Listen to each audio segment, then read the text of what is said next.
I'm going to take these in to get them resurfaced. So some of you may come in here and see that you need to get these 2 bolts out before you can get the rotors off. Quick tip, so these are not for Phillips screwdrivers. If you use a Phillips screwdriver, you will strip it. It's going to ruin your day.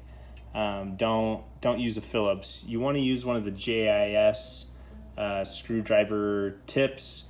So make sure you have a JIS screwdriver. That stands for like Japanese something screwdriver. I can't remember. But you can see that the tips here are different. One's a lot thicker, and when you put it in, you'll notice that it fits really cleanly, and you'll be able to take it off with a little bit of effort.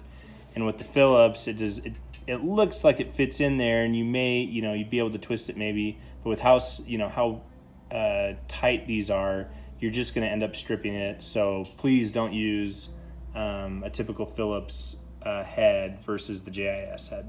If you have an impact drill, it'll make this a little bit easier.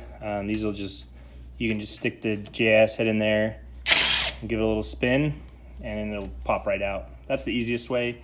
You may have to use a little bit of elbow grease to be able to get it off if you don't have one. So if your rotor's stuck on and you need to get it off, if you're not going to reuse it, you can just give it a few whacks with like a small sledge.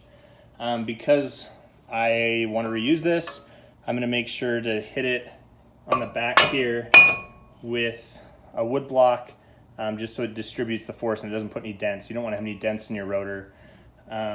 So just make sure that you've got something to kind of block some of that blow.